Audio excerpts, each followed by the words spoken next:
In any case, we're recording. Yeah, excellent. So hi everyone. Welcome to today's South American geometry webinar. Before we start, so let me remind you, you can, if you want to stay in touch with the announcements of upcoming talks, which happen every 2 weeks during the term, then you can join our WhatsApp group. You can check our calendar for upcoming talks on the link provided in the chat, which is the chat bubble on the lower right corner, the bottom right corner, as well as check out previously recorded talks on our YouTube channel, as many people do. If you wish to add this recurring seminar to your Google Agenda, you can do that as well, just by clicking on the short URL provided. Today we have Kähler now in the Chinese University of Hong Kong.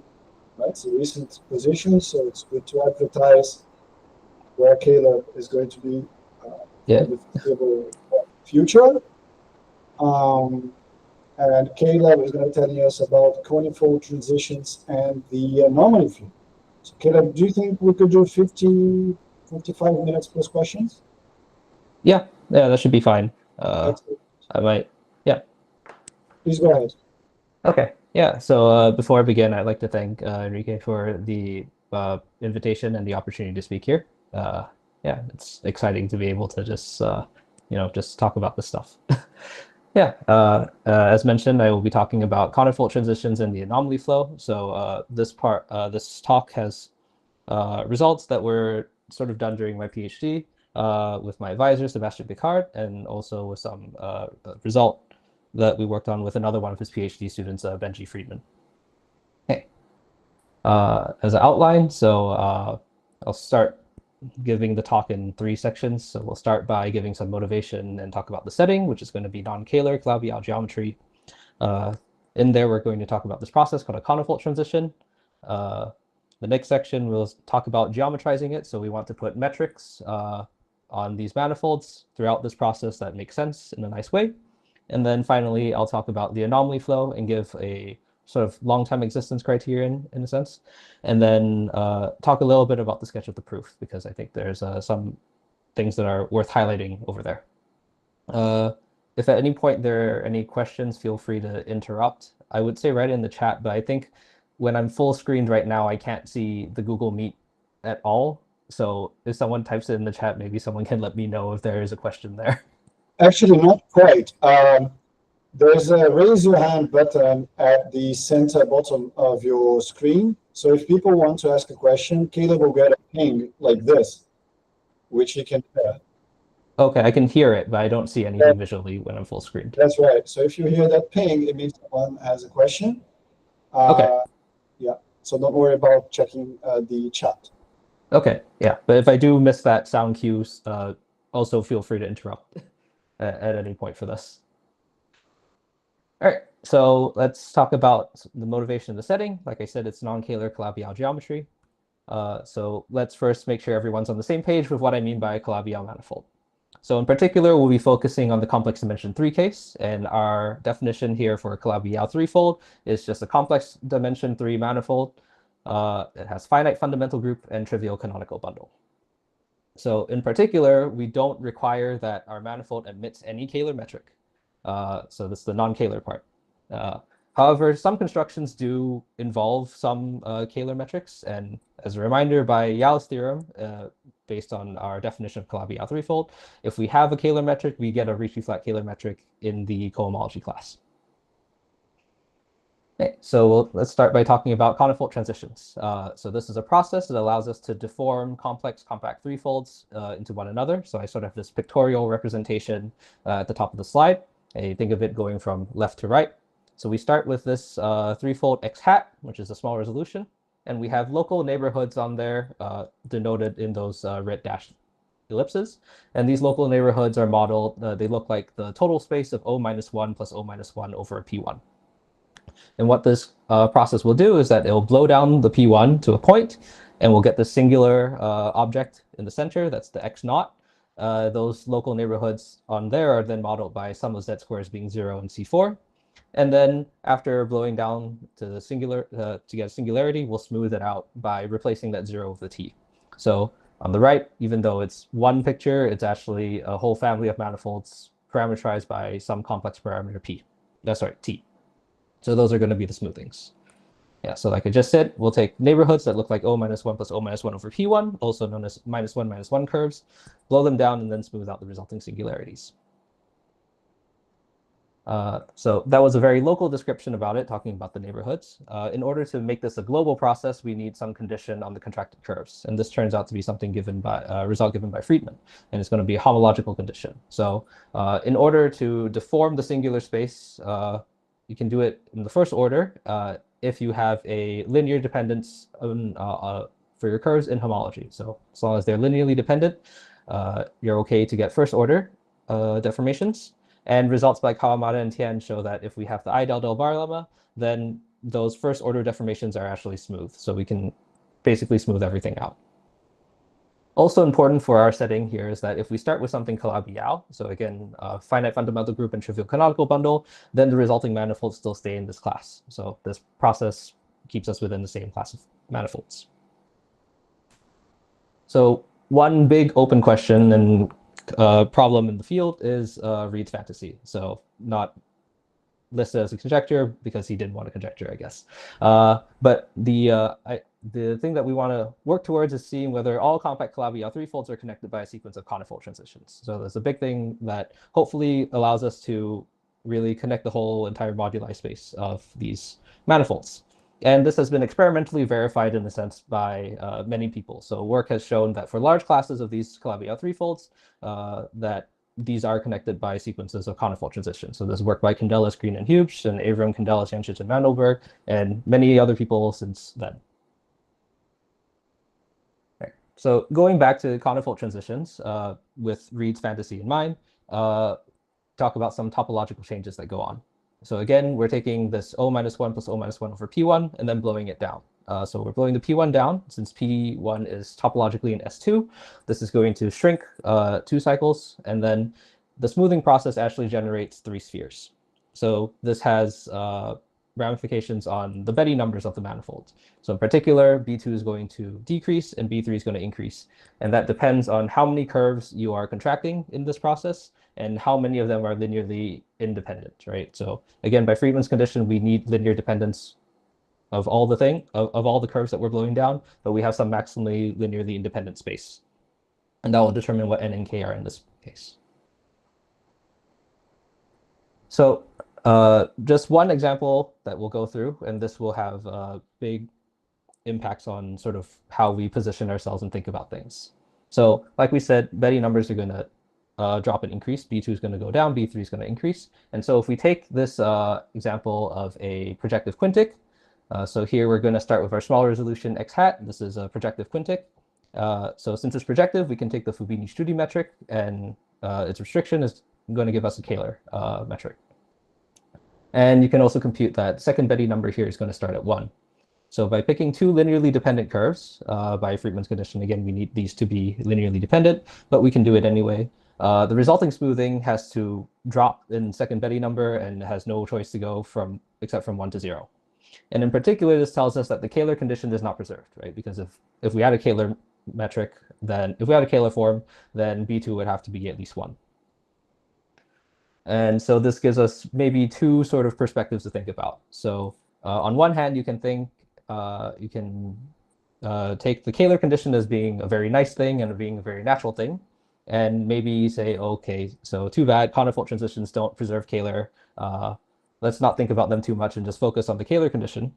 Alternatively, you can look at a conifold transition and think about it as fairly natural things to do. So you're just taking you're taking a blowdown and then doing a smoothing of singularities, which are quite normal things that you want to do. And from that perspective, maybe the Kähler condition is too restrictive, right? It's a very nice condition to have, and you get a lot of nice symmetries from having something be Kähler. So if you take that second perspective, maybe it is also worth to look at other manifolds, non-Kähler ones, that you can get from Kähler manifolds through these conifold transitions. And this is the perspective that we're going to take here, which will be the motivation to think about these other things. Caleb, Yes. do you have control over the UN structure torsion you get after the conifold transition? So it's fine, you're not Kähler, but are Yeah. you somewhat special as a Hermitian structure nevertheless? I am not sure because I think you have some freedom to define Hermitian structures, but I'm not sure what might be constrained after the process, depending on what you start with. And as far as you know, people haven't studied this. So how does the UN structure torsion behave along the transition process? Uh, I'm not very sure because at least the things that I've been looking at have been trying to determine a particular set of metrics, and so you can study those ones in particular, but I guess nothing is stopping you from having other metrics that are not Kähler but also satisfy other properties that maybe we're not particularly focusing on here. So the reason you know it cannot be Kähler is not because you objectively recover some torsion, it's for topological reasons, right? You have some Yeah. no obstruction to the I see. So you know Yeah. So but you yeah. don't know what quite it is. Yeah, this is just a thing that comes out topologically, right? So Betty numbers must drop, and that's all you know. That's not Kähler. I don't know anything about what else you can put on it with torsion. Interesting. As of yet. Okay. Thanks. It's possible that someone might have looked at it. I'm just not aware of it at this moment, I guess. All right. That's mental note to myself. This is something one could have a look at. Yeah. Yeah. Okay. Okay. Right. So yeah, so if we take this perspective, then we want to study the non-Kähler manifolds that we can get. And this now gives a new question. Well, these are all sort of all one family of manifolds. So what is the geometry that we should endow these spaces with? And obviously, Kähler isn't going to cut it because we're moving out of that realm. But whatever it is, it should generalize the Ricci-flat Kähler condition because we're looking at everything that we can get from all the Kähler manifolds. So that should be one starting point. So towards this question, there have been conjectures, and there's an idea by Yau that says that the general framework for this setting, so compact non-Kähler Calabi-Yau geometry, should have not just one, but actually two metrics that are compatible and unique in an appropriate cohomology class, right? So like the uniqueness of the Calabi-Yau metric in our Kähler class. And so the compatibility condition here is conjectured to come from this Hall-Strominger system, and you can come at it from string theory. So I'm not going to advertise that I'm an expert on the string theory aspect of it, but I will just take their equations and we will work with them. Anyway, what is it that this system wants? So the ingredients that we have so far is we have a Calabi-Yau threefold. We also additionally need a holomorphic vector bundle, so this gauge bundle E that lies above it. Our Calabi-Yau condition tells us that we have a nowhere vanishing holomorphic volume form, and we also need to fix some constant alpha prime. So what does the Hall-Strominger system want? So with these things in place, we want two metrics. We want a metric on the base, and we want a metric on the vector bundle that satisfy these three compatibility conditions over here. And so equation 1.4 here has some things involving curvatures. I think depending on perspective and how you define it, the type of the metric that you're using may vary or may be allowed to be free. As far as I know, I think it can be any metric connection. But for our purposes here, I will use everything defining. I will define everything here using the Chern connection in particular. So there are other studies about this with other different types of connections. Okay. Going a bit further into these three equations, we can describe them a bit better. So these are equations that come from periodic string theory, and they're characterized in terms of these SU3 structures. The first equation is this Hermitian-Yang-Mills condition, and it'll sort of be the analog of the Ricci flatness. The second equation is this heterotic Bianchi identity. It comes from Green-Schwarz anomaly cancellation, and this parameter alpha prime is called the slope parameter, and it's just some compatibility between the two metrics again. And this third condition, 1.5 up there, although it looks like a constraint on the torsion, can actually be was shown by Li and Yau to be equivalent to this conformally balanced condition using the dilaton, which is the norm of our holomorphic volume form with whatever Hermitian metric we're using. So I'll be using this conformally balanced instead of that 1.5. And like I said, this system should generalize the Kähler condition, and in fact it does. If we are in the case of having a Ricci-flat Kähler metric, then by setting the bundle to be the holomorphic tangent bundle and both metrics to be the same thing, we solve all three equations without any issue. So if you're Ricci-flat, then 1.3 is satisfied, so it's Hermitian-Yang-Mills.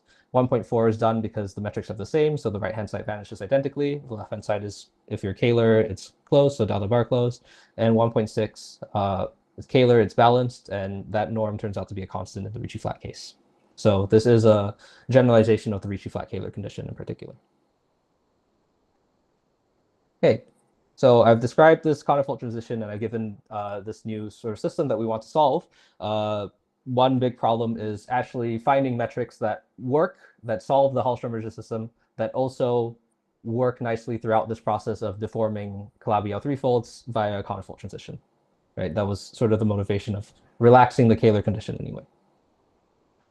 So there's been work done so far on actually putting metrics throughout this entire process. And under some conditions, so here if we assume that the initial manifold is Kähler and simply connected, so it is still a fairly strong assumption, but under these cases we can define many families of metrics. So in particular, we're going to focus on three kinds. The first ones are metrics that were found by Candelas and De La Osa. These are on the local spaces, and these are actually Ricci-flat Kähler. This does not require the initial manifold to be Kähler, but I wrote Kähler and simply connected because the other two require more and more conditions. So Candelas and De La Osa managed to write local Ricci-flat Kähler metrics on the local spaces. These was then used by Fu, Li, and Yau to construct global conformally balanced metrics on the entire space. This one does require the initial manifold to be Kähler. And using those, Collins, Picard, and Yau more recently managed to construct Hermitian-Yang-Mills metrics on the tangent bundles with respect to those balanced metrics. So this one does require the simply connected condition. So as you go further and further down, you need more and more conditions to actually define these things. And there's one difficulty of actually geometrizing this entire process. Because the Hall-Schrödinger system requires this gauge bundle, you're not necessarily guaranteed to have, if you define a bundle on the starting manifold, you're not guaranteed to have that actually exist throughout, but every manifold has a tangent bundle. So in this case, you can define everything throughout. Here. Yes, I heard the question. The holomorphic vector bundle remains fixed as such, right? So you have a fixed holomorphic structure. Yes. Which you assume to be stable. Yes. Okay. So the holomorphic structure, yes. On the T's, it does sort of move around, but you can track it based on diffeomorphism, So, all right, that was the point of my question. So it doesn't, the holomorphic structure is not fixed along the yes. T. Yeah, along the T part there is some issues, but you end up having a family of metrics on the X hat, so it's one manifold with a whole family of metrics, and for that one the holomorphic structure stays fixed. But as you move to the T site, it starts moving around as T changes. Right, but T is we're supposed to think of T as a sort of small complex parameter, right? Yeah, it's a small complex parameter. All right. And so the way that these are defined, these are diffeomorphic but not biholomorphic. Yeah, on the T's. After you cut out some stuff. Sure, yeah, go ahead. Okay. So going a bit more into detail, just talk a bit more about them. So again, we have local metrics, and these are sort of the local spaces like I've described earlier.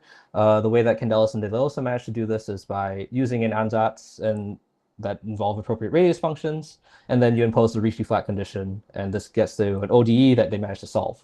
Ultimately, the metrics that they find have some nice asymptotically conical properties and are also nice scaling properties between each other. And the metric on the cone turns out to actually be the cone metric. Surprise, surprise. What Fu, Li, and Yau did from there is that if you start with something Kähler, they glued the Ricci-flat Kähler metric on your total space, on the whole space together with the Candelas De La Osa metric around the -1, curve. And by gluing it and smoothing the result out, they managed to construct these families of metrics. So you have this parameter A that ranges from some small number to 0, and as a goes to 0, you get the cone. And that parameter can go out to the complex plane and have more metrics on the other side, on the smoothing. And so they can do this on the smoothing, you get balance metrics. There's some additional complications with pullbacks and perturbations, but they're all fine in this construction. And then finally, to construct the Hermitian-Yang-Mills metrics, what they did was that Collins, Picard, and Yau, they used a stability argument. And so it's not Kähler, but you do have an analog of the Donaldson-Uhlenbeck-Yau theorem. So it's still a stability argument that starts with the original Calabi-Yau metric. And then they take a limiting metric and apply similar gluing, pullbacks, and perturbation processes to yield the desired stuff. So the reason why I talk about these three metrics is because they seem quite natural towards solving the Hermitian-Mills, not the Hall-Schrödinger system. And one thing that we can do with these metrics is you can ultimately show that conifold transitions are continuous if you look in the right topology. And this is something that is maybe expected because this process allows you to jump through traverse the entire moduli space if you fantasize hard enough that you will be able to move throughout this entire space. So the result here is that if you endow a conifold transition with the presumed assumptions that you start with something Kähler and simply connect it so that these metrics actually do exist in their constructions, then if you endow it with the Fuli-Yau metrics or the Collins-Picard-Yau metrics, then this process is continuous in the Gromov-Hausdorff topology.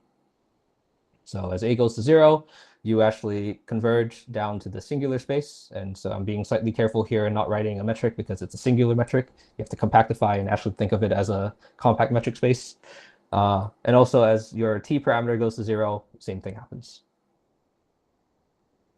Sorry, can you specify what's the role of A? What is this parameter A quantifying? A sort of tells you how big of an area around the P1 is like shrinking, I guess. So A also tells you the volume of the P1 with respect to the metric that you're using. So as A goes to 0, the P1 is shrinking in terms of its diameter. So A is like the scale of the P1 inside it. I see. Yeah, A tells you, well, A squared, I think, tells you the sort of the size of the P1. So as A goes down to 0, that's sort of telling you that the P1 is shrinking down to a singularity via the blowdown. Okay, got you. Thanks. Yeah. All right.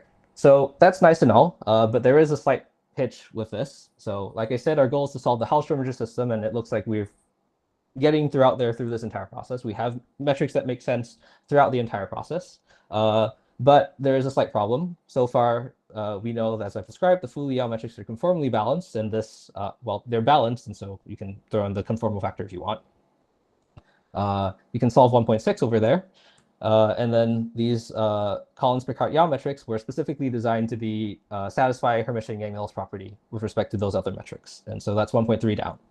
But it can be checked that these don't actually solve 1.4. So we're sort of 2/3 of the way there if you think about it, if you want to think about it that way.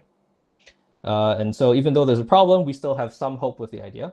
And this is because we expect that what we've constructed so far are close to the full solutions, and that we can perturb them by some method and ultimately get to the full solutions. And the reason why being close enough is still hopeful in this sense is that at least the proof that we managed to show with this continuity of conifold transitions is fairly robust under perturbations. So very briefly, the proof involves measuring lengths of the curves using various metrics. So we have all these metrics. You can split your regions close to the P1, far away from the P1 into different sets and compare them with model spaces. And when you measure those lengths, you can show this Gromov-Hausdorff continuity. And this idea has been seen in results by Song and Song-Weinkow. Long story short is that it's amenable to perturbations as long as you have nice uniform bounds on your perturbations. So since we expect everything is close, then hopefully once we show that we have nice uniform bounds along this perturbative method, then the result should basically carry on wholesale, that you can solve that with solutions to the Hall-Schrödinger system, conifold transitions are still continuous in the Gromov-Hausdorff sense. So that's the hope and sort of where we're hoping to go with this. All right, so that sort of ends the part on geometrizing conifold transitions. Now our goal is to sort of take close solutions and find real solutions from them and get good bounds. And this is where the anomaly flow comes in. So yeah, it was proposed that we should study this flow to solve the Hall-Schrödinger system. So this 3.1 basically says, take your conformally balanced condition and flow it by the heterotic Bianchi identity. Right? And so this right-hand side was that pesky 1.4 from before that we couldn't solve, at least with the constructed metrics. Here we're being a bit more general. So instead of trace f wedge f, I've written this phi. We're just being a bit more general here, and phi is just going to be any prescribed closed 2-2 form in C2 that can evolve in time. So yeah, by Chern-Weil theory, the right-hand side is closed, and so the conformally balanced condition is preserved along the flow. So if you start with something conformally balanced, it will stay as such. One reason for being a bit more general with the phi is so that this flow 3.1 makes sense by just considering the base. Ultimately, we want to solve the full system, so we should couple it with a flow of the metric on the bundle. And so this gives rise to this coupled flow 3.2 and 3.3 at the bottom. So if we throw in the Donaldson heat flow on the bundle on top and prescribe phi appropriately as trace f wedge f, then this coupled flow together will have fixed points that solve the full Hall-Schrödinger system. But the phi there is just so that if you only think about the base, you can still consider the flow in some sense. So yeah, geometric flows are only worthwhile studying if you can show that they satisfy some properties, right? And so what we know about it is that it has short-time existence. This was proven when the flow was proposed. And we have long-time existence under certain conditions. So when the alpha prime is equal to 0, that's sort of the baby toy case that was proven. And also in this case, there's a stability result by Baduli and Pizzoni. And then we also have long-time existence on other symmetric cases or dimensionally reduced cases. So on T2 fibrations over K3 surfaces, on T4 fibrations over Riemann surfaces, and on unimodular Lie groups. So these cases, your flow equation will simplify quite a fair bit, and they'll reduce down to something slightly easier to deal with. And there's also other studies, again, way back before when I wrote the Hall-Schrödinger system, I said that there was some freedom to think about everything with different connections. So work by Puhia and Ugarte show that on other dimensionally reduced cases, if you use a non-Chern connection, you can also get long-time existence as well. One thing that we hope to get is maybe a more general thing that doesn't rely on any reduction, and just see how far we can go in the general case. And this is one thing that I managed to show. Basically, the idea is that if your dilaton stays bounded along the flow and you have good bounds on your torsion, your curvature, and derivatives of torsion along the flow, then as long as alpha prime is sufficiently small, which is something I'll get to a bit more into detail later, you'll be able to extend the flow. There's maybe another better way to think about it, but I will deal with it when we get there later. Quick question. By sufficiently small, do you mean uniformly or do you mean relative to tau? It will be relative to tau. Okay, so that's that's much stronger, right? So you effectively need we can't have a definitely positive, however small, alpha prime, right? We need alpha prime to be potentially arbitrarily small. Yes. Okay. Yeah. When the equations come out, I'll refine that answer to be more sure about it. Okay. But okay. yeah. Right. Okay. So like I said, I think it's worthwhile to go through a sketch of the ideas, the proof, because some ideas I think are worth highlighting. Right. So how do we want to show something like this? We have a generic game plan that we want to do, and it's follow what happens when alpha prime equals 0, and also for most other flows, right? So this is, I know I'm describing it as alpha prime equals 0 case, but most other long-term existence results also follow the same game plan. So the first step is to rewrite your flow equations into something that involves the metric, curvature, and torsion, because as was presented earlier, the evolution equation for the anomaly flow flows this conformally balanced condition. So the first one is just getting it just seeing exactly what the metric's doing, exactly what the curvature's doing, and exactly what the torsion's doing, so that you can deal with that. Using that, you want to compute sheet-type estimates, and then use the maximum principle to get higher regularity for curvature and torsion.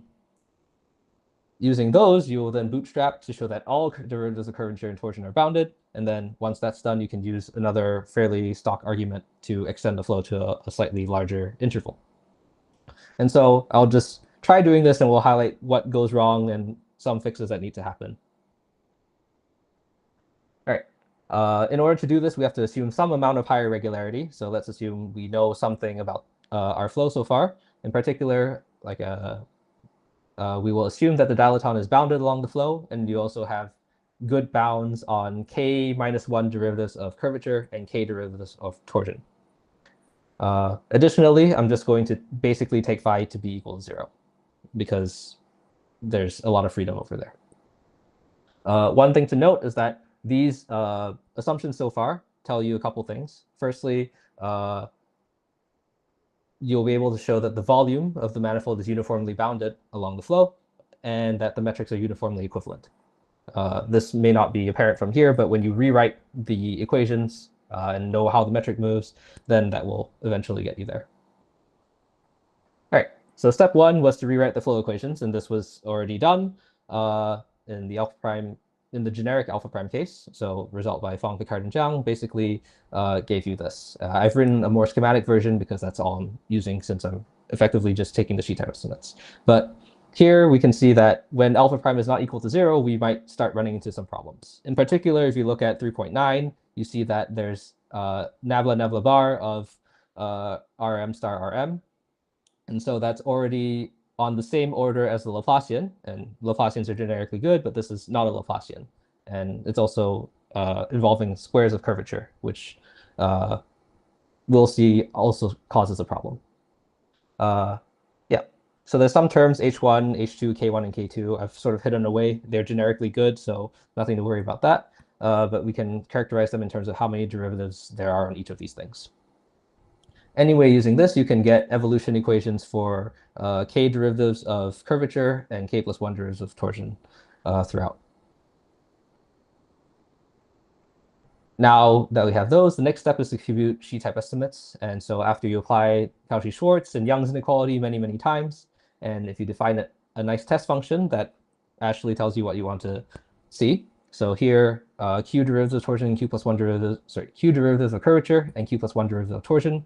And the case we care about is q equals k.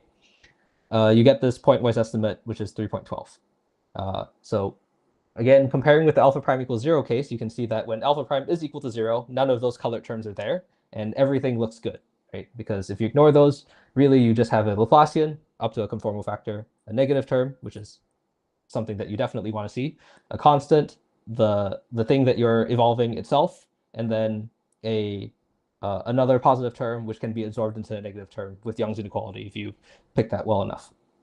So that's why this is sort of the game plan that you want to do. But in our case, alpha prime is not equal to 0, and we run into problems. So like I said, you have higher order non-Laplacian terms, which are unamenable to the maximum principle. So we have to deal with these somehow. And the idea is that that thing looks quite like a divergence. So integration is going to be the savior here. Okay, so we'll amend step 2. Instead of computing sheet-type estimates, we'll compute integral sheet-type estimates. So instead, we'll use LP norms and integrate. So that will end up throwing integrals and p's everywhere, ultimately the same inequality for the evolution. And like I said, those things look like divergences, so integration by parts seems like a good thing to do. And if you do that, you can basically rewrite everything and have these blue terms. So this blue term has a negative thing in there and a positive thing in there, and the positive term has an alpha in there. So if you have some conditions on alpha, you can make all these blue terms effectively go away. Here, there's this additional thing, A0, A0. That's just some universal constant for the flow. So in the schematic writing of those evolution equations, there's a star that tells you finite number of linear combinations of things. And that A0 basically tells you is sort of an upper limit on that. So it'll also depend on the dimension of the thing. But here, everything's dimension 3, so that's okay.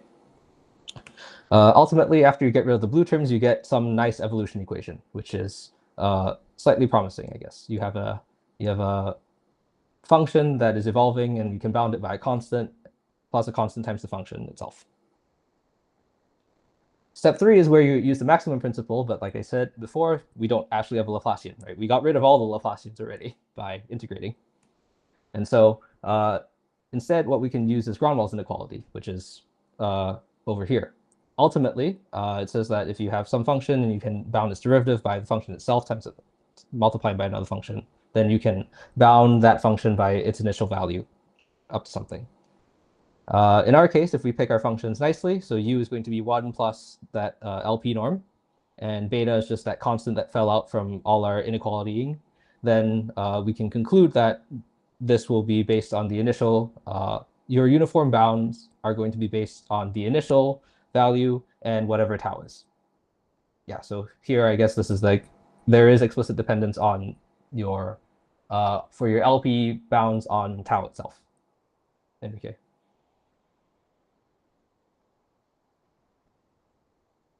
So this argument so far has basically told you that you have uniform L2P norms of your curvature and torsion under certain assumptions. And if you take an LP 2P root, this is the uniform L2P norms. So now we have this additional step that we have to do because we started with something pointwise. We went through a detour and got something LP. So now we have to go back to get something pointwise. And this can be done using an argument of Hamilton, argument in Hamilton's paper. And this will invoke the Sobolev embedding theorem. Ultimately, what this wants is that you want L2P bounds for k derivatives of curvature. You also want L2P bounds on k plus 1 derivatives of curvature. And then the Sobolev embedding theorem will kick in, and you can get uniform pointwise bounds ultimately. And so you have to repeat this entire game again to get higher order estimates, but the procedure is basically the same. You'll end up getting these blue terms that you want to get rid of, and then you have some positive terms in alpha that you want to make small enough, and this gives exactly the same condition on alpha. And so if those hold, the same Gronwall's argument goes through, and you can get pointwise bounds. So importantly, this estimate over here on alpha, that this condition of alpha does not depend on k. So no matter what regularity level you're at, as long as alpha satisfies this, you're good to go. And this is what allows you to bootstrap all the way up. So if you assume that you have some level of regularity that's 3 or greater, then you can go all the way up to infinity. There's some additional complications. So like I said before, those root terms are not always the greatest. Firstly, we had things that are higher order. The other thing that we also had to deal with is that there are terms that are quadratic in curvature. And so when k is small, those derivatives will split by product rule, and small things will split into smaller things, but when k is small, those smaller things are still relatively big compared to k itself. So for example, when k equals 2, we have no idea what happens for 2 derivatives of curvature, 3 derivatives of curvature, and 4 derivatives of curvature. These are a priori unknown and unbounded. And when you do everything, you want to aim for things that are quadratic in these unknowns so that Young's inequality can you can Young's inequality everything and stay quadratic. But when k is small, you ultimately get things that are cubic and even quartic going on. So for example, in this ret term, 4 derivatives on 2 curvatures get split up in a way that after you inner product, you get something not so great. So to deal with this, you have to do some additional work. These basically introduce extra terms in those inequalities that I was saying. So in the general k case, you get this in 3.32. When k is small, you get additional terms that have to be bounded. But ultimately, those are fine. They just result in slightly worse bounds, slightly stricter bounds on alpha.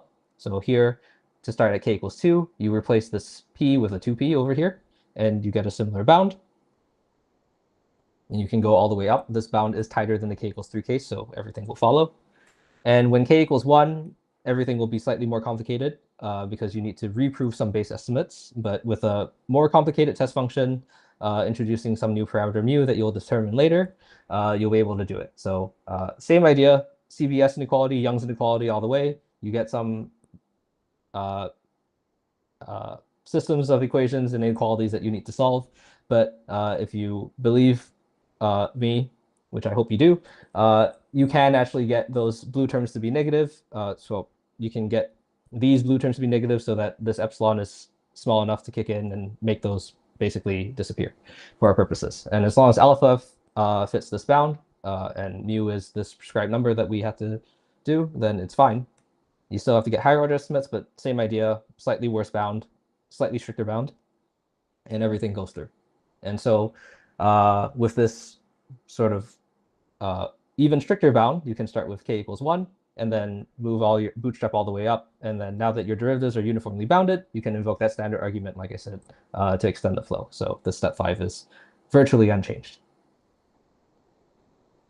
So just a quick addendum. So what I presented here was what's in the archive. Since then, I've made my thing slightly more refined. And so if you have your dilaton be bounded and not couple them, so before I had B inverse and B over here, that played a part in some dimensions being weird. And also, if you define the bound for t separately, because curvature and dt should be the same, bounded by the same thing to have the same units, then you can get something that's slightly more consistent in terms of what you expect in terms of units.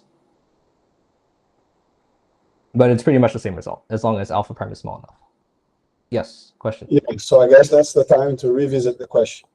So I was under the impression that because you want Sobolev's embedding to give you C naught control after controlling large enough P, so P would have to appear in the denominator, so, right? So you need alpha prime, in some sense, 1 over P small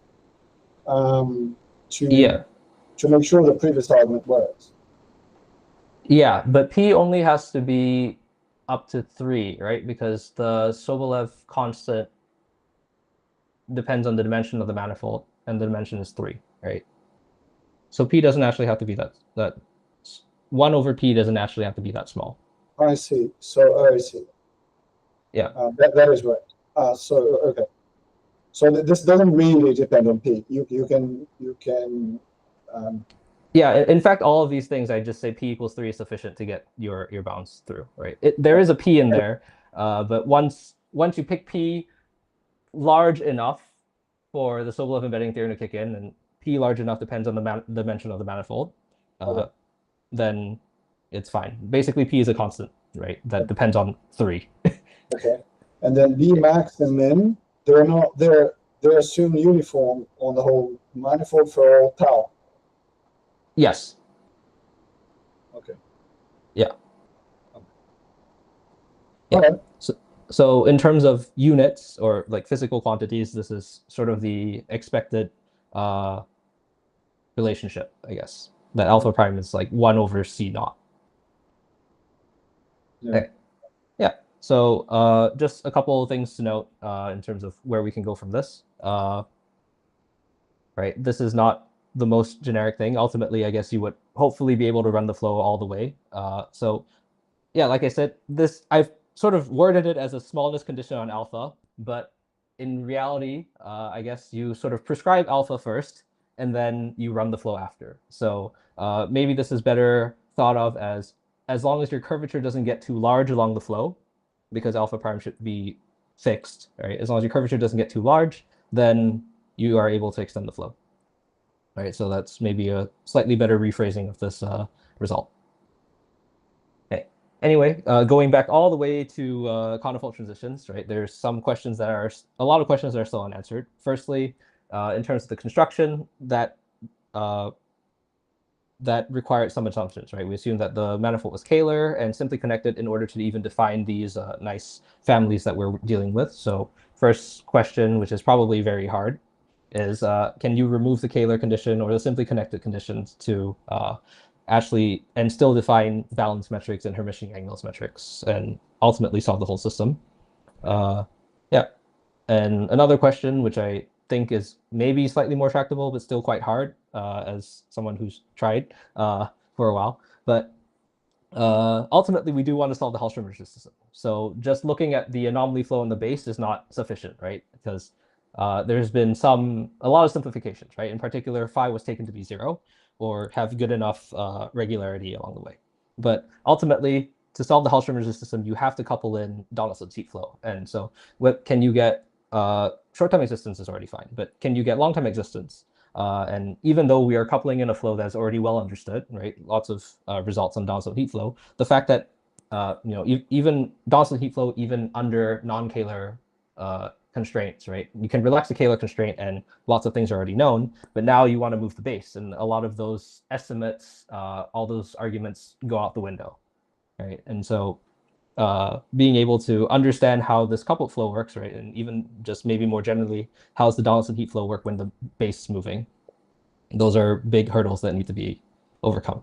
Yeah, so one question, another question is sort of figuring this out.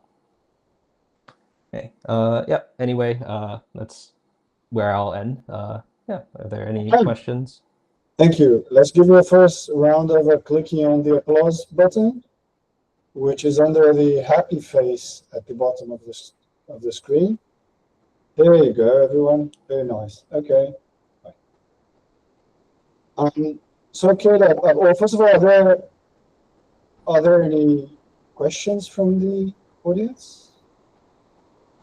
I have a million questions, but I'm going to stick to just 12 questions now. So, Kähler, there's so one thing that jumps to my mind is do you know that people have been whether the people have considered this problem on, say, a non-compact Calabi-Yau threefold?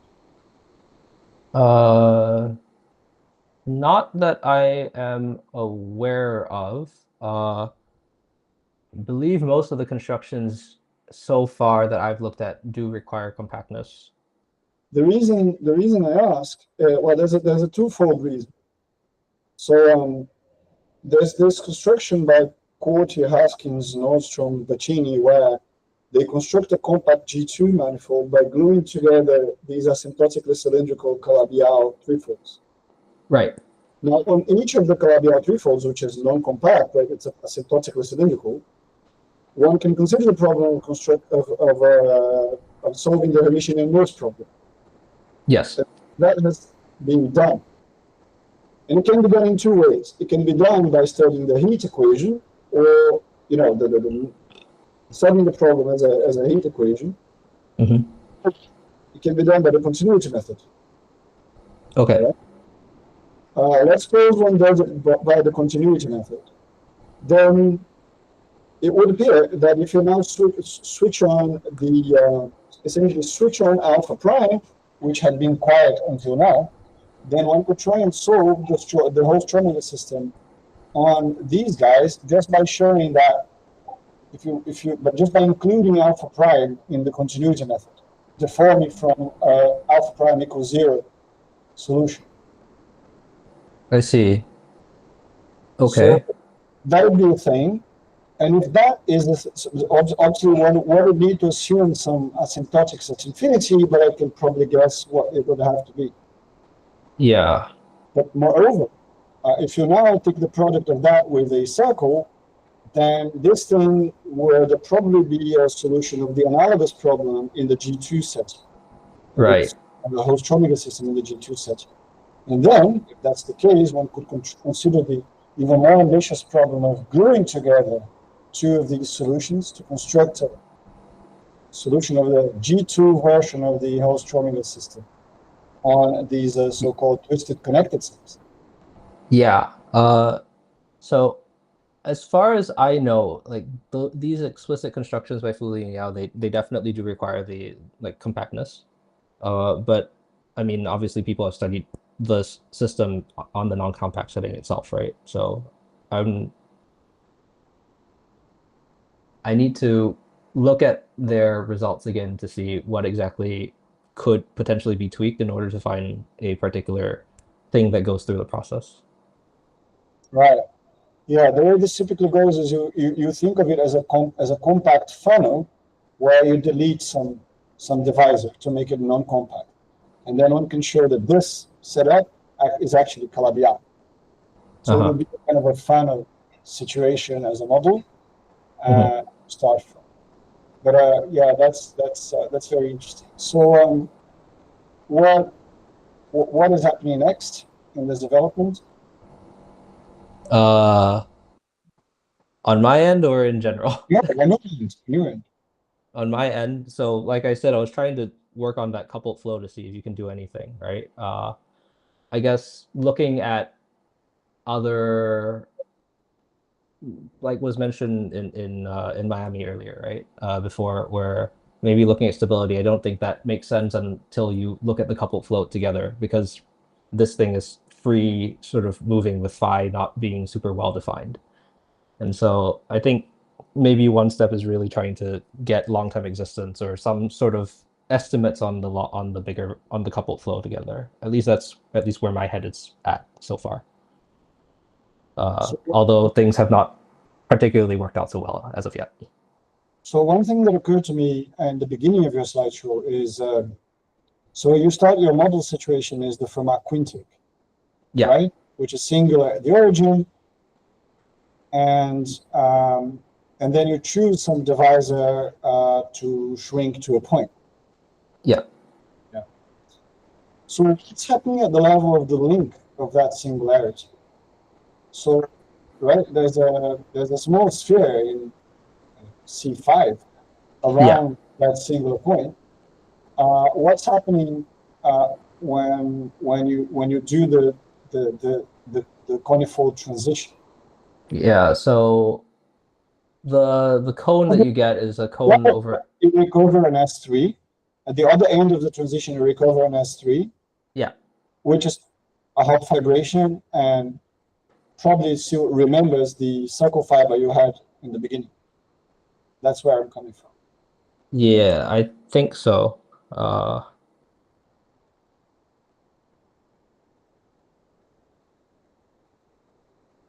yeah.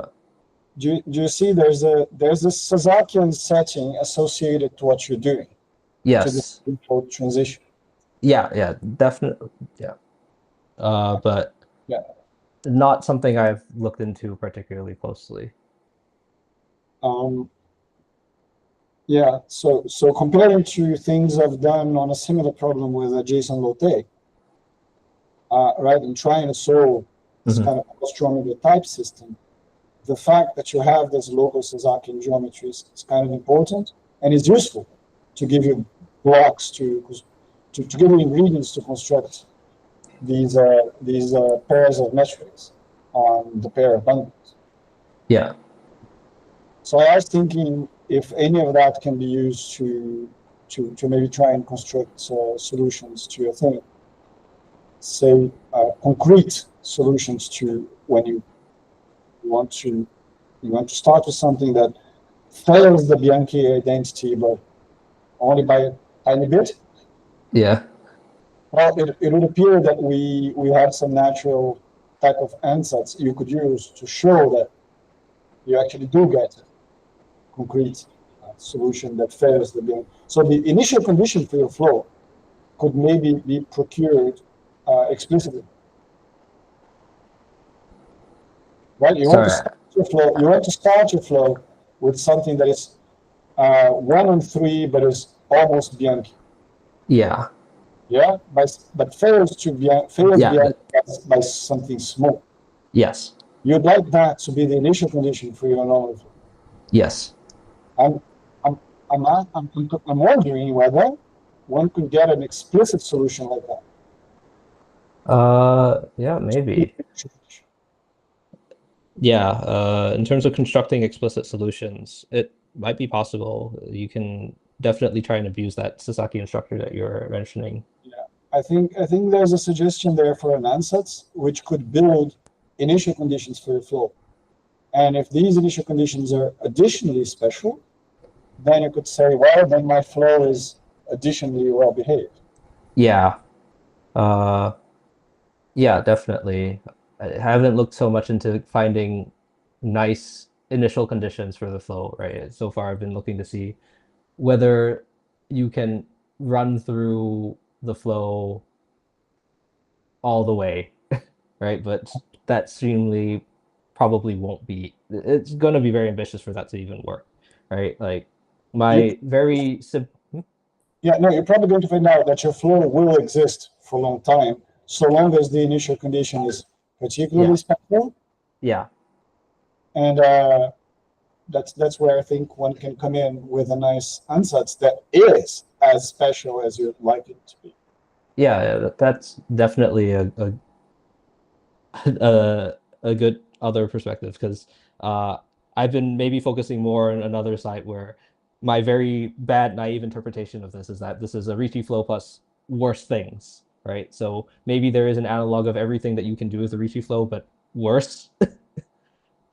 So like I don't know. This is probably a very bad analogy, but I think surgery tech. it's unfair to you because assuming something behaves like Ricci flow is assuming it's a very hard flow. Yeah, but there have been lots of people that have studied the Ricci flow and have made some progress. And so, I mean, uh, probably very ambitious to even think about that, considering the caliber of mathematician that like Perelman was for getting surgery and stuff to work through. But you know, it is possible theoretically, maybe, or at least very naively, to try and put all these methods through. But that's a probably a pipe dream at this stage. Maybe with more machinery ultimately. Okay, cool. So tell you what, as I told you today, most of our group are in a conference, so they couldn't attend. But I'm sure quite a few people are going to watch the video later from the channel, and Yeah. we'll give you some feedback in a couple of months because I think some people here are going to want to, as I told you before, they're going to want to interact with the topic. Yeah, sounds great. Okay, so thank you so much. Yeah. Let's click and thank Caleb again. Everyone, so yeah, thank you. Great. So everyone, Caleb in particular, have a lovely weekend. It's probably the Yeah. weekend already in Hong Kong. Yeah, it's 2 a.m. It's not too bad. Yeah, thanks for again for the invitation and opportunity, Enrique. Cheers, man. Thank you. Bye bye. Okay. Okay, bye.